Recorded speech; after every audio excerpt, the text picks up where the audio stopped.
Good. All right, hello friends. Welcome to another episode of your morning cup with Q and J. How's everyone doing out there? So I hope everyone's doing good. And so as hopefully as most of you know that May this month we're recording this episode on May 7th. So May is Mental Health Awareness Month, and also May is Asian Pacific American Heritage Month. So two awesome topics, well, overarching topics that are happening at the same time in the month of May. So in this episode, Q and I will be we'll be sharing kind of our like mental health stories in relation to our Asian American identities. So let's start with a simple question, Q. When was the first time you heard of Awareness Month and Asian Pacific American Heritage Month? I had to think about this when you asked me and you sent me a couple of questions. I saw it. I had to think about it and go. I actually don't know. I know I've known about it for a while, but I would say probably within the past 5 years, if not sooner. Just because growing up. I think especially before social media became so prevalent, um, there wasn't I only really the only months I really knew were like Black History Month, which was good, Uh-huh. um, but otherwise I didn't know about these different months and awareness. So mental health, one like Mental Health Awareness Month, like I'd never really known about that growing up, and then two like Asian Pacific Island, like American uh, Heritage Month. I never really heard that about it until really with the internet and then more social media connectivity. More I heard people talking about it, and I was like, oh, what is this? So, but in terms of exactly when, I have no idea. Yeah, I think similar like you, I don't quite remember. I actually okay. Um I kind of do remember ish. I first time I heard of Mental Health Awareness Month and Asian American Pacific Heritage Month was probably back in 2011, 2012 when I have started working with Dr. DJ Ida at Napima. Because for those out there don't know, my previous employer, um, how I started my career was through this nonprofit called Napima, and the mission is to advocate mental health awareness and wellness for Asian American, Pacific Islanders, and Native Hawaiian communities. So when I just first started officially working for them, I think 2011, 2010. Oh my God, I don't even remember. Long time ago, long time ago. That was the first time I heard about the significance of May. And my first reaction was, oh, that's cool, like because the African Americans, the blacks, they get the Black Awareness Month in February. I guess it's just cool that we also have our own month in May. And coincidentally, the organization I worked for is also a mental health organization, so it's kind of like fits really well. And at the same time, actually, man, back in my head, I just kind of like, okay, kind of like my reaction was like, okay, whatever, like kind of quote unquote whatever, meaning that since like late 1990, 2000, naming the months from the United States Congress has started become more popular. It's almost like every single day, every single week, or every month there's something to name after. So in my head was like, okay, that's cool, but at the same time, I'm like, oh, now another day, another month they're gonna name after some awareness. So anyway, so it was like thinking back, it was interesting that I had these reactions. So, but Yeah. yeah. So from here, so let's just kind of share and let's talk a little bit about how Q, for example, how's you as Asian American, was specifically Vietnamese American. Hmm. And if I remember correctly, your mom, she herself, she's a refugee, right? Am Yes, I? yes, yes. So how these identity and you as a female, Hmm. how your identity, like these overarching Asian American identities and Hmm. your mental health experiences, Hmm. what's it like? Oh man, where to start? Yeah. Um, I know it's a huge, huge oh topic. no, I it's think a, we can be on this for hours, but I know. Uh, I'll try to keep it succinct. So, actually, exactly a week ago was April 30th, which was the Mhm, 45th anniversary of the fall of Saigon. My mhm, mother was actually, she literally fled Saigon that day, which is insane to me. That mhm, she literally, like, they heard the, evacuation alarm. They just thought it was going to be a temporary evacuation, locked up the house, didn't take anything, and they were literally pushed onto a boat, and that was it. The trauma of that happening, it never leaves you. And April 30th is a very painful day for my mother. Um, every year she tells me like she does everything she can to do outreach and to do community volunteering outreach. And this year was particularly hard. One because it's the 45th anniversary, and two, it's like no one could really do anything. No one could gather and commemorate with one another because of the pandemic. Um, but what the thing that I really want people to understand about trauma is that it's also inherited. So when I was born, I was born with a certain neurological wiring that I inherited from both my mother and my father, who are both traumatized by this war. Like just for scale, my mom was 16 years old when that happened. My dad was 20. If you remember what you were like when you were 16 or 20, you're gonna know you were a baby. So that happened to two people who are so young that I'm born wired a certain way. So for me, I'm more susceptible to anxiety, and that's actually the lighter end of it. Within the Vietnamese American community, there are high rates of schizophrenia, bipolar disorder, mental, like depression, anxiety, type 2 diabetes, which are mhm, all of it is undiagnosed. And we can get into details about, why the systemic barriers and cultural barriers as to why these, mental health and other health issues are underreported. But that's the reality of my community. And the other big thing that I would say, not just only the Vietnamese community, but other refugee communities like Southeast Asian refugee communities like Cambodians and Laotians, um, is that as for me growing up as with my parents being refugees, there was this sense of we literally had no choice. Like you have starting from ground zero, you got nothing. You can't even go back. Like the idea of going back to Vietnam is non-existent.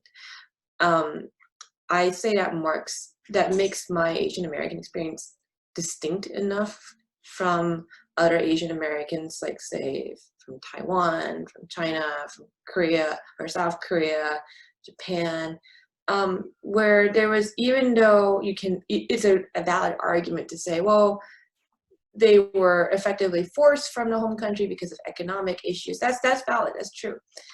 There is still a sense of you can technically, if things really go badly in the United States, you can still technically go back. But that also, so whenever I hear these hate crimes against Asian Americans, so go back to your country, I feel angry, and there's also a surrealness to it because it's like, especially in my case, I'm like, okay, where? Like I was literally born here. I don't really gotta go anywhere to go.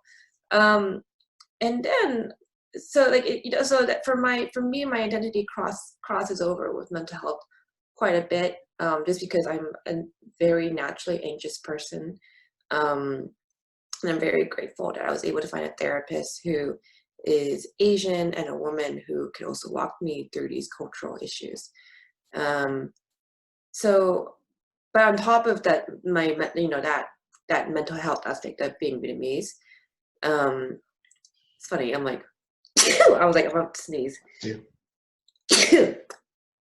There we go.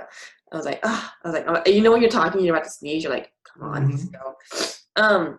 So, you know, on top of that, that kind of irony of having inherited trauma, this pandemic is very normal for me. When it hit, just because of the way I'm wired, I was like, oh, I know what to do. It was like almost like a switch that went to, like, I went into survival mode. It's like, this is what you have to do to survive this. And I'm not the only one in the Vietnamese community. You know, my friends who are my age and their parents are refugees, same thing. My parents have been like, oh, this again. You know, it's like, so there's that kind of interesting historical dynamic of immigration versus refugee diaspora, which is, you know, refugee versus immigration have a lot of political implications for all sakes and purposes. The Vietnamese refugee diaspora is one of the largest refugee diasporas in the world. Mm-hmm. Um, Yes. and on top of that, being a woman in a Vietnamese American woman in the United States, uh, you know, when I was younger, I used to get really upset and just angry, and I would just like, men are scummy and blah blah blah. But you know, now I have a much more colorful array, like toolbox of vulgarities just to describe men like this. I'm kidding. But there's a concept of yellow fever, which is really gross, but it's the idea of men, you know, typically white men, but you know, it's not exclusively white men who heavily fetishize Asian and Asian American Yeah, women. the whole Asian fetish. Yes. Yeah, and it's gross. I'm just gonna, before I get into a deep dive, it's gross. Yeah, I'm just gonna put it out there. If you like Asian women because they're Asian, you don't actually like the person. You like the idea, and that idea Yeah. comes from a long history of, you know, it's really interesting when you look at when you look at how Asian people have been depicted historically by Western um, popular culture, or, you know, whatever. You just look at the different pamphlets, publications. But it was very interesting, which in relevant to where we're at now with this whole yellow fever crap, is if you look at how, like, one, you have to look at the Chinese Exclusionary Act of Chinese migrant rail workers who were not given any like citizenship, no rights. They were effectively like, you come here, you make our railroad, you make America great, and then get out. You know, you'll never be accepted here. And then on top of that, there was, when you look at sort of the pamphlets and the publications of, effectively, it was very interesting. So back in that time, this is before World War II, you saw these publications saying, oh, Asian men are, I mean, they conflated everybody, Chinese, Asian, they didn't give a crap. But Mm-hmm. they said, oh, Asian men are hypersexual and they're going to come and rape your white woman, and you want, like, blah, blah, blah. You know, it's very racist. It was pretty bad. And then when you look at how that depiction changed during and after World War II, it's very interesting. So one, in a lot of ways, is propaganda. And the idea was like to really rally the troops. It's like, look at Asian men. They're so much smaller than us, and they're so much more feminine than us. And look at all these Asian women on the continent. Like, they're so exotic and hypersexual and for the taking. Like, the idea of for the taking, which is gross. And you can see a lot of pamphlets. And it was just a way to entice these 18-year-old white dudes, you know. And also, like, there was, in this, you know, historically accurate, there are also non-white people in World War II, but the United States isn't great about acknowledging them. Yeah. But that's another day.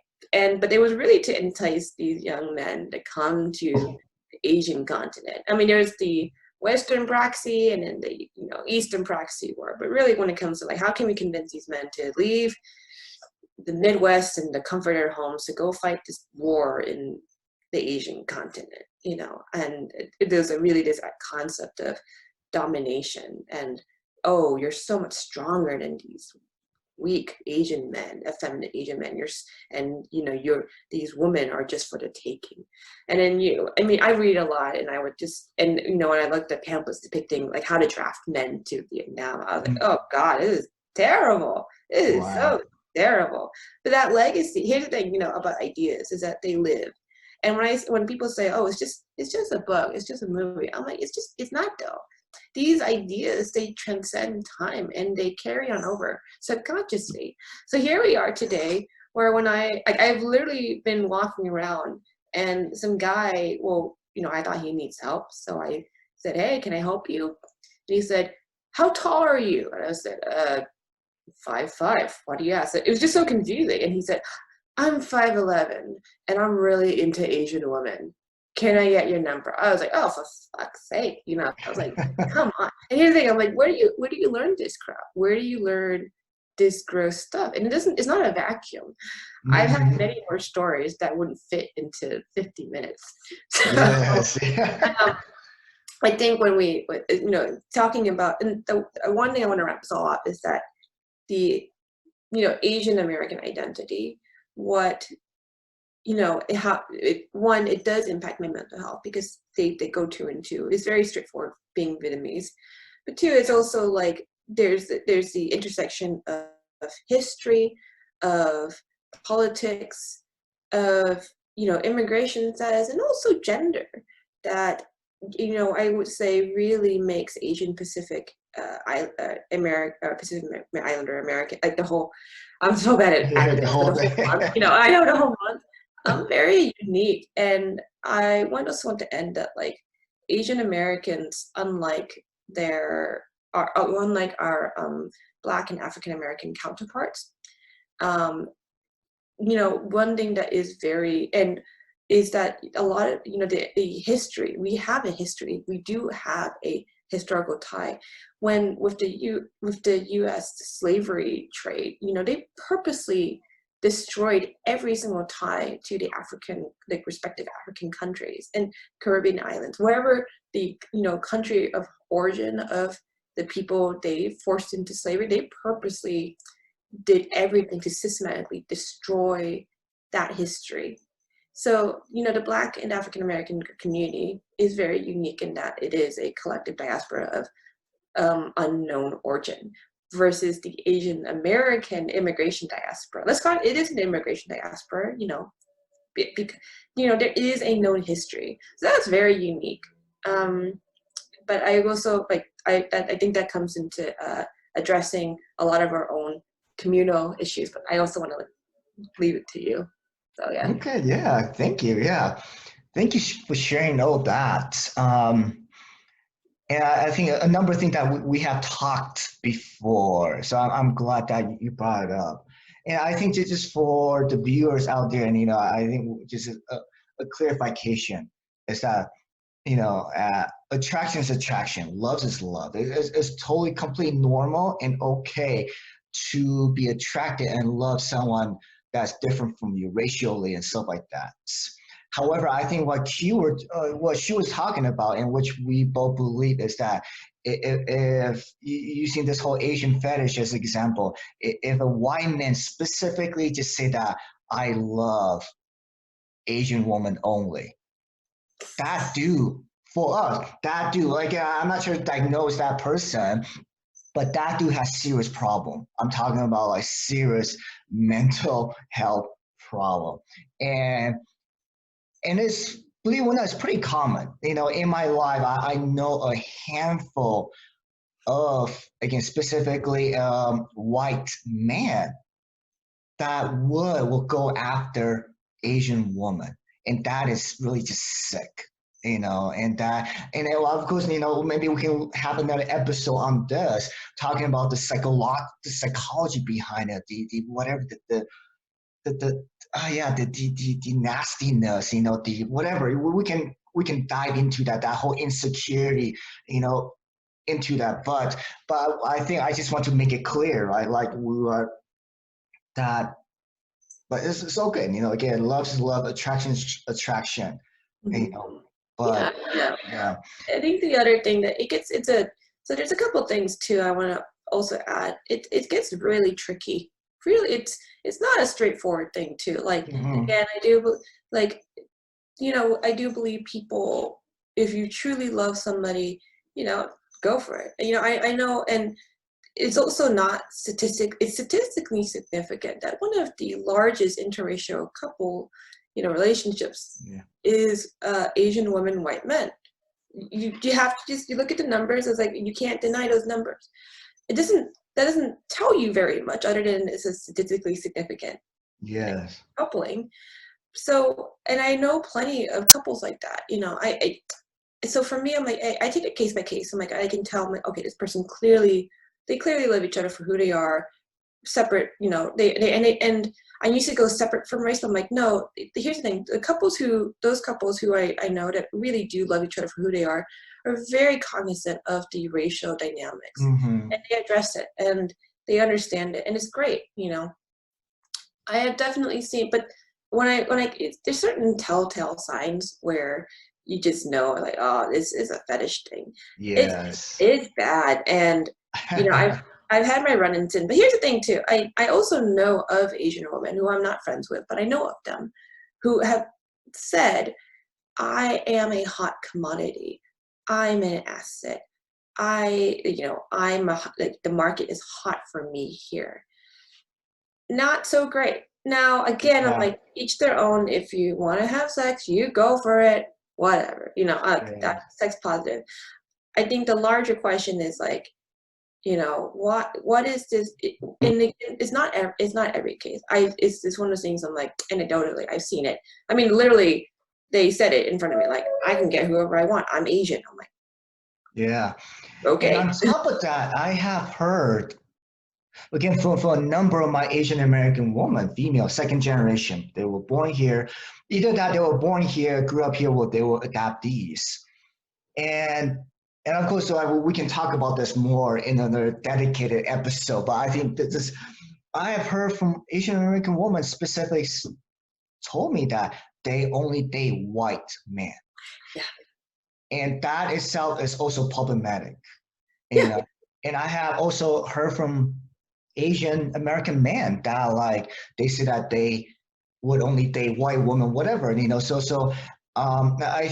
I think that this is a topic worth to explore more in the future because um, it, I think it has to do with socioeconomic status, Hmm. with how we view power, how we view beauty, Hmm. and I think a lot of these are social construct. I just remember, um, you know, each decade or each civilization they have their own standard of beauty, Yeah.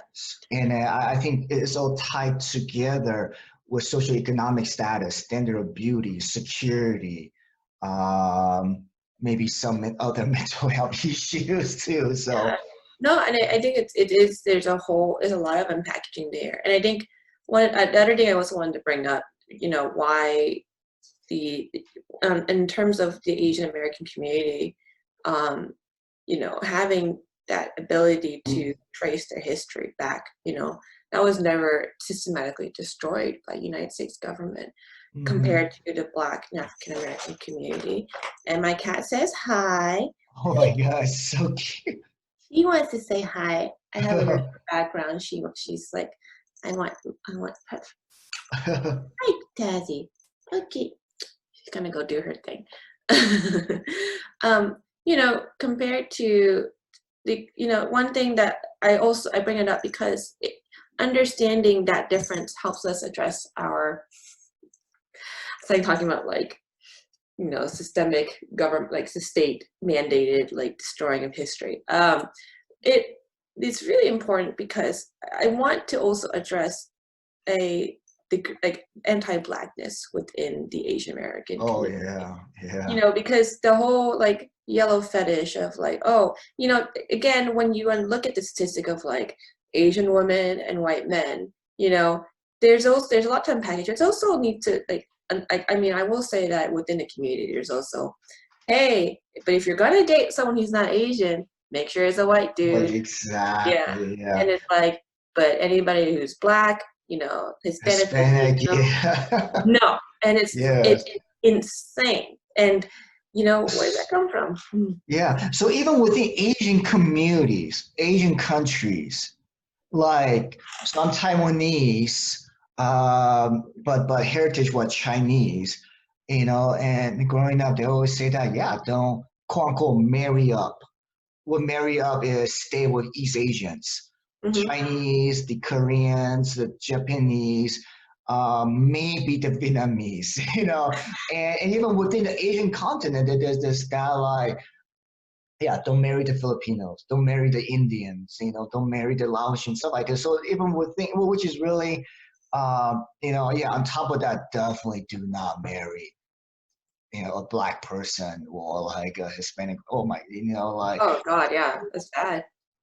yeah, if you, yeah, like what you say, if you have to go outside of your race, either go white American or European American, like, It's uh, yeah. So I think that this, I think our, and I'm gonna want to circle back to what you were saying that like, the slavery back in 18th, 19th century hmm compares to what we have right now, like the collective refugee or immigration from Asia. hmm I think we, in a way, I think I say this all appreciation, meaning that I think we're a lot luckier, meaning that we are, all this happened during what we call the modern time, when hmm records, there are paper trails. hmm And we're talking about, the whole slavery happened 400 years ago. hmm You know, what, 80% of the world was illiterate. Paper was, there was no mass printing, there's no media, no TV. So I think it was easier for the slave owners to just literally cut their heritage ties hmm compared to the Asian American experience. Yes. Um, Mhm. I'm not endorsing or anything, but I'm just saying that in a way, no matter how this country try to erase our cultures, our heritage, like the idea of melting pots, Mhm. awesome, which in a way I support, but at the same time, there's that also that pressure that a lot of Asian Americans, especially young Asian Americans like me, that Mhm. at some point of our life, at some point of our childhood, we had to, or I had to decide how American or how Chinese, Taiwanese I had to be. To Yeah. become more, meaning that I will become more mainstream, less bully, I become cooler. If I continued to hold on to my Taiwanese Chinese cultures, I wouldn't fit into mainstream, which is the white, black, hip Mhm. style, the beauty standard. You know Mhm. what that means? I had to sacrifice or give up a lot of my cultural practices and beliefs. In fact, I know, a number of kids that I grew up with in Los Angeles that I know that they intentionally growing up that they did not want to even speak their own native tongues because Mhm. that's how bad they want to fit in. Yeah. So we're gonna connect and tying back to the mental health Mhm. aspect. Yeah, I think since we, again, I'm 1.5 generation, meaning that I was born in Taiwan, but I moved to the States since I was very Mhm. young. But just imagine the psychological pressure and stress that we had to go through at very young age.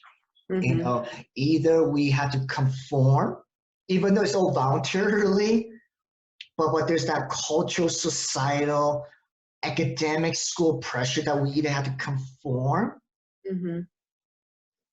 and during that confirmation process, in those teenage years, what that means also we have to rebel against our heritage, our Mhm. culture, Mhm. and the most immediate victims of this conflict is our family, our parents, Oh yeah. our brother and sister, and just imagine, that of course, thinking back and after a lot of studies and research I've done, all these were done very unconsciously. It wasn't like when I was 14 years old, I woke up and I decided that I want to be American. I want to be American. No, it's just a natural progress that just happened to our psychology and our emotions. Mm-hmm. And even in my age, looking back, you know, um, that I saw psychologically, due to my past experience, I still noticed that I sometimes I would view the world with my experience through this lens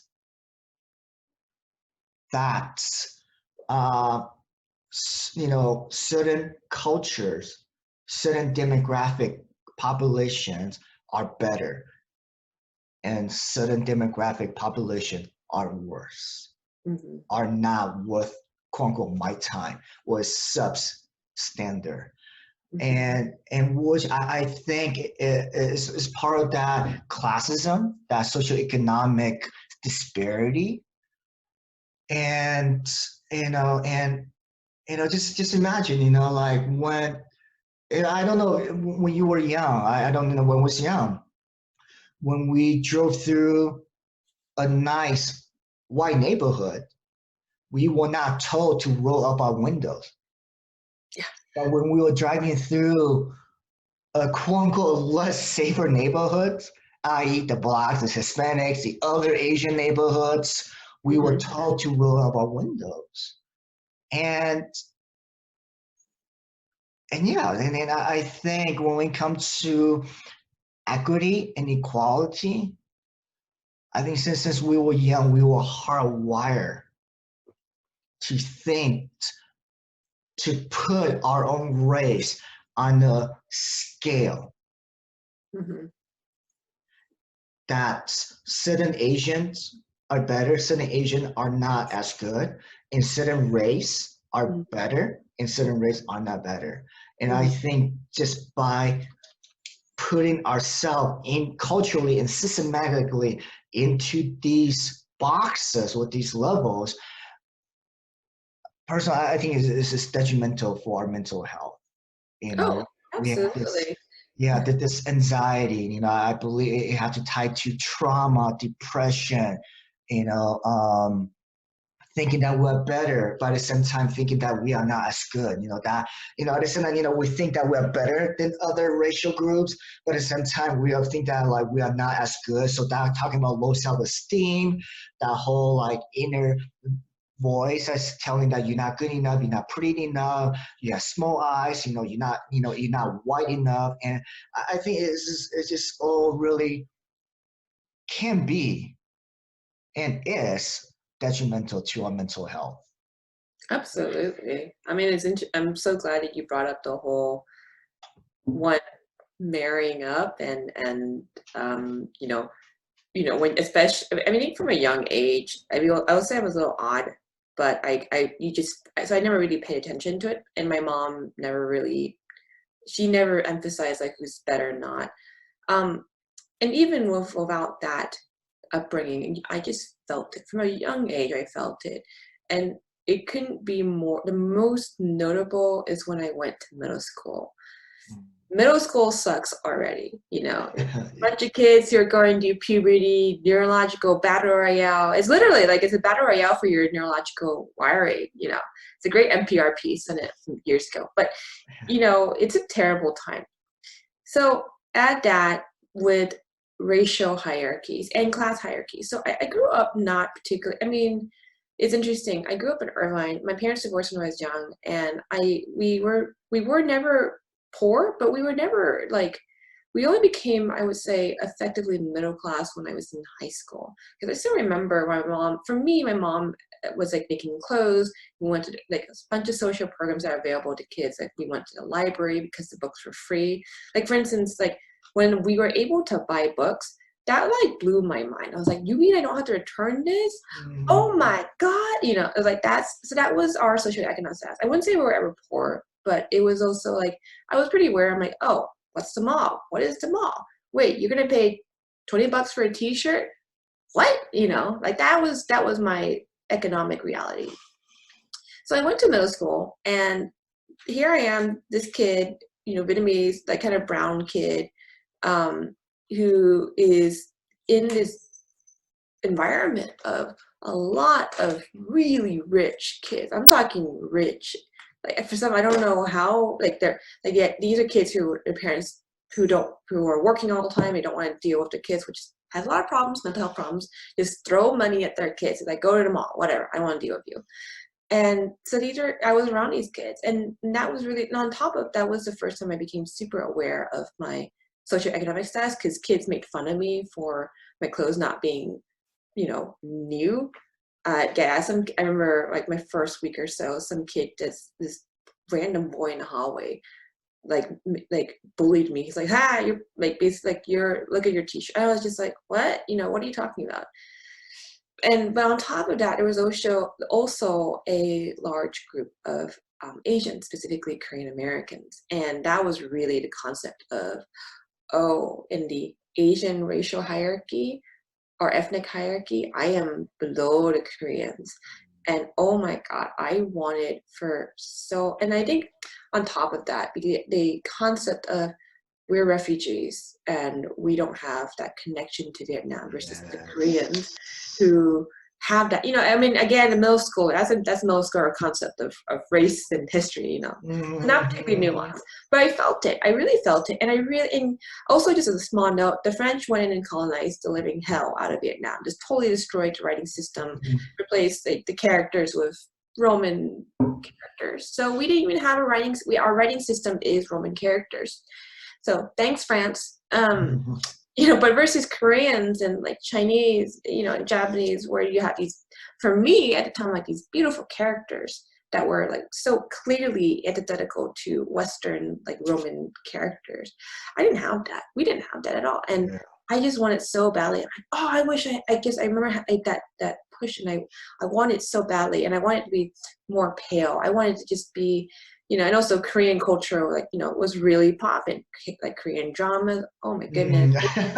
It was popping. Oh my God. It was, and J-pop, it was so interesting that even my concept was like, oh, like I want to be like, I wish I could be Korean. And then, but it's like, oh, well, what Japanese? We're like, oh, what a Japanese. It's like, and again, like, where's it come from? It's like, it's so like steeped in the environment of Asians. And I think a lot of people who aren't familiar with the Asian American community are like, oh, y'all get along. It was like, no, we don't. Oh, no, we do not. We fight all the time.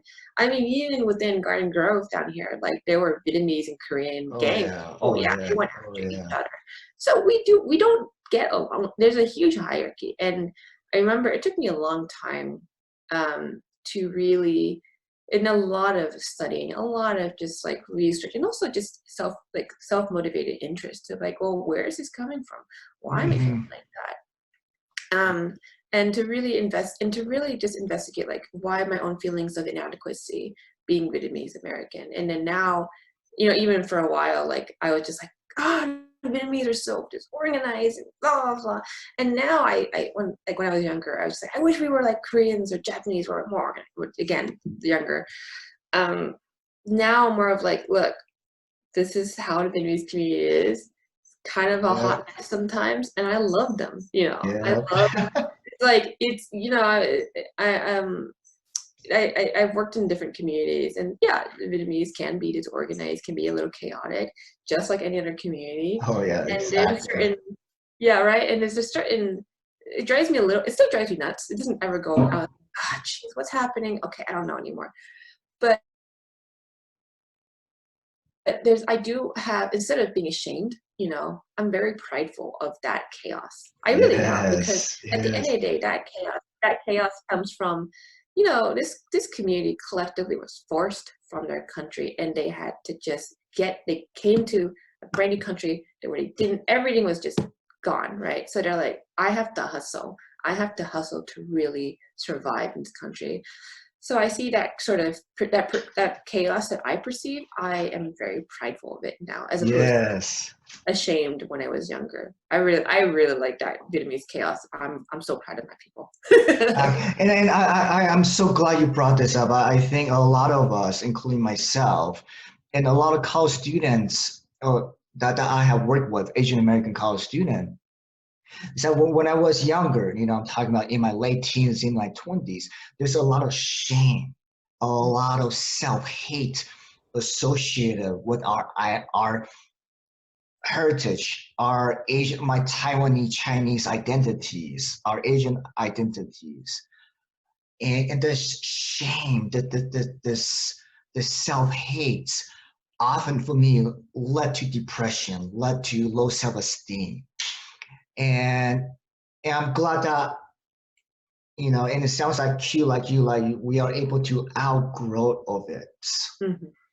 but it's a process, Oh, and a lot of college students, Asian American college or even high school students that I have worked before, I noticed that some of them are going through this process, that they are still experiencing some self-hate, self-doubt, shame, but some of them wanted to work it through, but some of them were still stuck in it. mhm, So this is really interesting experience. So Q, I know that you have to jump off in 3 minutes. So I mhm, was thinking, how about let's do this? I mhm, think I think we are on this amazing topic, what I call on the right track, mhm. talking about our experience and our identities in relation to our mental health, especially in this country, in our communities. Let's do this. How about this? For next episode, let's continue this conversation. You'll I'd be love on to. too. Yeah, and I think it's very important. It's also appropriate. I do want to end on a positive note. Um, Uh, I do because it's important. I yes, mean, it is. yeah, yeah. I will say it's taken many years for me to go from shame to pride and being proud. Mm-hmm, I know mm-hmm. among the Asian American community, shame is endemic. Shame informs a lot of behaviors, culture, and I get it. I understand the intent. I also think I'm like it's at some point it doesn't become helpful. Um, but in terms of really coming into your own person, I think that is the potential, and it's a very optimistic. I am very optimistic about this potential of how can we define ourselves, distinctly from as a community without appropriating, Black culture and also being anti-Black, without appropriating, Latino, Hispanic, without really, appropriating other cultures. Like I think if anything, the Asian American community lacks confidence in terms of like, well, who are we? How are we distinct from other racial ethnic groups? And I would say, if anything, the very distinct thing is like, let's be proud and let's be prideful of where we Mm-hmm. come from. There's a lot of social conditioning that really pushes us otherwise to be ashamed of our history, to be ahistorical, to not know where we came from, and not know anything about our families Yes. history. And I would say, like, if in terms of what we can do, I'm like, no, be proud, know your history, all the good and the bad. There's some embarrassing Mm-hmm. shit in our families, and it's shameful. I'm kind of a jerk, and I'm like, if it's an embarrassing family history, keep looking into it. It'll be Yes. funny eventually. You know? Yeah, Juicy drama at the moment is always annoying and frustrating, but 5 years later, 10 years later, it always make a good story. it does. Even my cat agrees. Don't you? Yes, yes. So yeah, so I think this is a good spot to end. Mhm. And yeah, and thank you. I just want to say, all the viewers out there, thank you so much for watching this. And we will continue part two of Mental Health Awareness Month and shoot, Asian Pacific American Heritage Month conversation part two. So, all right, enjoy and hopefully see you all soon. Thank you. Bye. Bye.